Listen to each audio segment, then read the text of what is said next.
Hey everyone, before the video even starts, I just wanted to say thank you a lot for 1,000 subscribers on my channel. This means a lot to me. Finally, after 8-9 months, we finally reached this massive goal, and it gives me a lot of motivation to keep going every single day.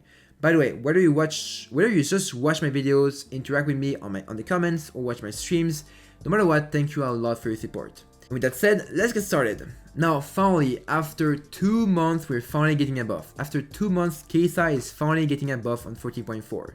In this video, we will cover not only the buff, but also the system changes.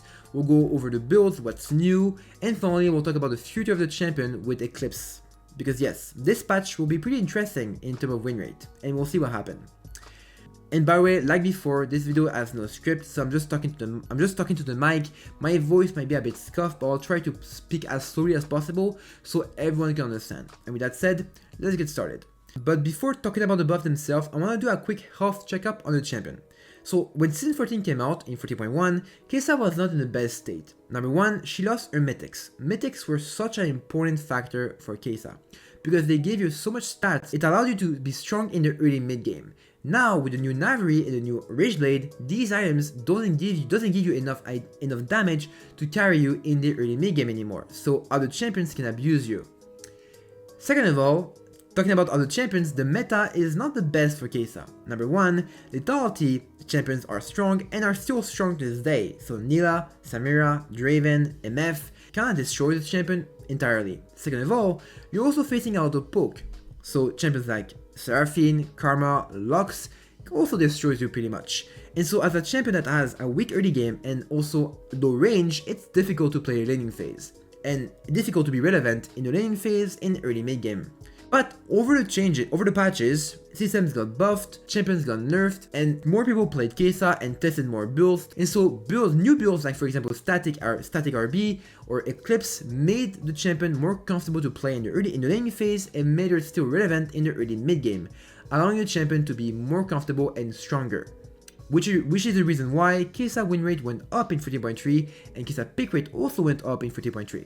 And this is most likely the reason why Riot was kinda scared of giving KAISA too big of a buff. Because yes, if you didn't see my last video on the subject, Riot, the buff we're getting today is not what we were getting at the start of PBE. Normally we were getting this buff. This buff gave HP regen buff, AD per level buff, and finally ultimate buff. But Riot kinda panicked, removed the HP buff and the AD per level buff, only leaving the R buff. But this is something that's not really uncommon for Riot. I think if you watch my content, you probably understand it at this point too, that Riot is a company that is really careful when it comes down to KAISA.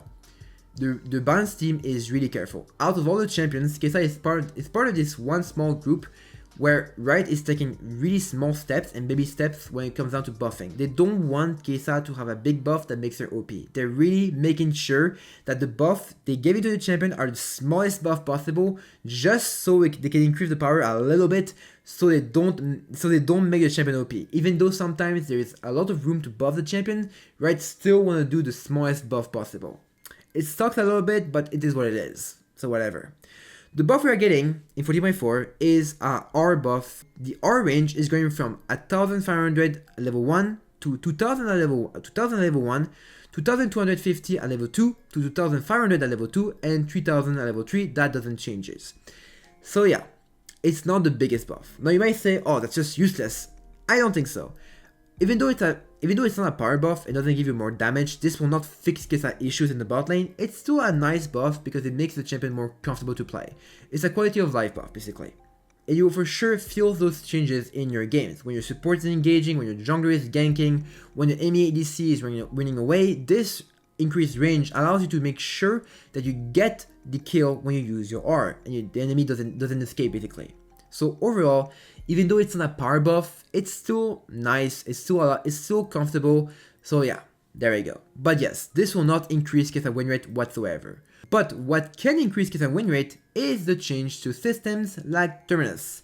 Because yes, compared to KAISA, this item is getting a pretty nice buff. The biggest issue that Terminus had in 40.3, 40.2, and 40.1 is that Terminus took too long to fully stack. Right now, it takes 10 auto attacks to get the full value of Terminus, and this is simply not realistic whatsoever. 10 auto attacks is way too long. By the time you land 10 autos, Especially on a champion like KAISA, the fight is already over, so it doesn't matter anymore. Which is why it felt awkward to build Terminus. Riot fixed this by reducing the amount of autos you need from 10 to 6, and 6 is way more plausible in a real fight, so way better. But not to mention that not only the amount of auto attacks you need are going down, but every singular auto attacks now gives you more armor and penetration. At level 11, when you get to Terminus 2nd, for example, every single auto attack will go from giving you 4 armor to 7 armor, which is almost the double amount of armor you're getting from one single auto attack, allowing you to get more value per auto attack. So overall, if you're playing Terminus before, this is a really big buff for you. Finally, the last buff I want to mention is a buff to Ludens Companion. It's getting a small buff in haste going from 20 to 25. So yeah, 5 more haste. But again, I'll take it. More haste means more Ws. So I'll take it every day. And there you have it. These are all the changes they raised in 14.4. Now yes, it's not the biggest patch, but still, these changes are pretty important for the champion, so it's important to mention them. Now, normally right now I would do a full update to the guide, but since there are so little changes that are happening in 14.4, I don't think it's that worth it. So what I'm gonna do is just go over what is new. Actually, there's just 2 new items that are new, which is Terminus and Eclipse Bloom. That's it. So if you're wondering what to build in 14.4, I recommend watching my 14.3 build guide and my how to build Eclipse on KAISA, because all the builds that are in there still works right now in 14.4 and are pretty much all the builds you need to know for this patch. There we go.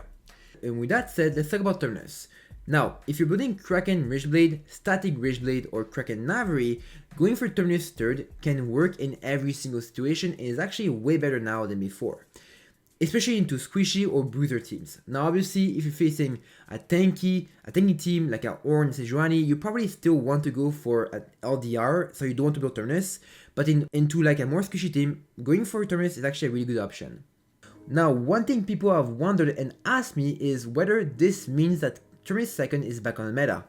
Yes and no, let me explain. It's still really rough to build BF Sword after Kraken, so if you're facing a rough lane or if you're facing out of poke, Terminus 2nd might not still be the best option, and it's probably better to go for Static RB or to go for Eclipse, which are more comfortable and give you a way earlier Q evolution.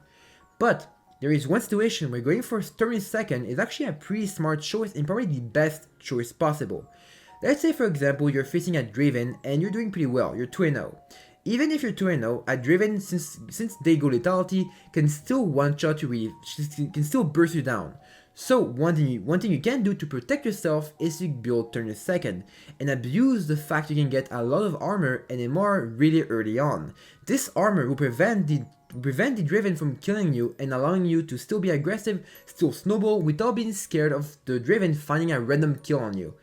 So overall, into these situations where you're facing out of damage and you're doing well, to protect your snowball, going for Terminus 2nd is actually a really good option. Apart from that, Hybrid is the same, Lethality is the same, I'll talk about Eclipse later, but one thing I did change is on AP KAISA. Now, right now, AP KAISA is built like this: Mamune, Ludens into Orn's Focus or Shadow Flame if you're fed. But now there's a new entry for the 3rd item, which is Eclipse Bloom. I kind of forgot about this item, and honestly, this item is really underrated because it's actually better than Voice Staff. Yes, it does give you less penetration, but it gives you 15 haste. 15 haste is great on KAISA because it allows you to build now Mamune, Ludens, and Eclipse Bloom and get sorcery boots, and you still have 55 haste, the kind of requirement in terms of haste when you reach 3 islands, allowing you to still poke with no problem. So this means there is now 3 options to build AP KAISA in the top lane or mid lane. You can go for Mamune into Ludens into Orn's Focus for cheap option, Shadow Flame if you're fed, or Eclipse Bloom if you're facing tanks. There you go. So before we end the video, I just want to talk about Eclipse for 2 seconds. So, people have been asking me for a bit now, is AP KAISA bot lane back into the meta? And my answer is simple.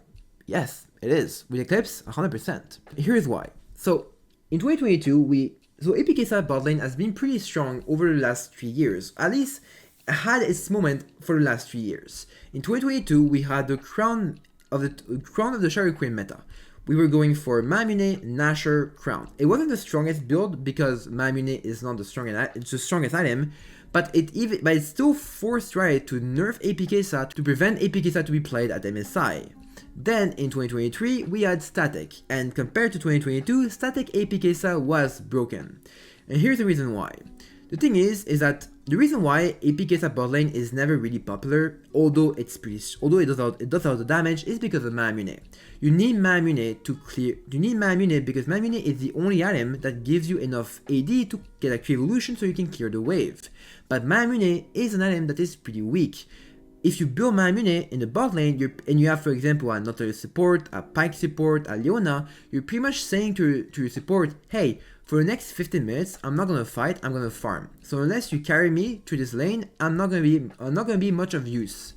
This is the reason why, is that it doesn't give you enough damage to actually fight or trade with the enemy ADC.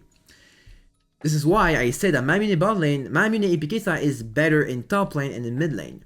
But when static came out, things were different. Static still allows you to clear the wave, but it is a strong first item. It gives you attack speed, it gives you AD, so even though you're building AP KAISA, you can still fight in lane. This was a game breaker, and this was nerfed. But in 2024, if you look at Eclipse, that's the same thing. Sure, it doesn't give you attack speed like a static, but it still is a strong first item that gives you enough AD to get Q evolution to clear the wave. So yeah, if you're asking me if AP KAISA bot lane is back into the meta, I'll say yes, because Eclipse is pretty much static, but no attack speed, basically. Well, now, will this become another situation where AP KAISA gets 40% pick rate and 30% ban rate? Probably not, because static was that more OP, but it can easily get abused. But for this to happen, it really depends on how pro players react and how the players react, basically. Because if you remember, in 2022, the reason why we started to play Crown of the Chariot Queen KAISA was because of Faker. Faker started to play AP KAISA in the mid lane in pro play, and people followed. So same thing happens here, right? If Faker start playing AP KAISA with Eclipse, if Gumaushi start playing Eclipse, if Ansama, Caps, Viper start playing Eclipse KAISA, people will follow and abuse it. Right now, the only people that really mention AP KAISA in the bot lane, one is LS, and second is Whippo, but both of them are focusing on Mana Mune KAISA, and it's not the strongest build, as you can see in the FlyQuest show match. So yeah, at the moment, there is really no one that really, I guess maybe Dirt, but in terms of KAISA bot lane, no one really mentions static AP KAISA. So now we're good. But again, we'll see what happens. This is why I'm saying that this patch is volatile, because it can easily change one day to the other, because one pro player decided to play Eclipse AP KAISA, basically. So we'll see what happens. And there you go. I hope you enjoyed the video. Again, thank you a lot for 1,000 subscribers. I'll see you all on Friday for the giveaway. And with that, bye bye everyone.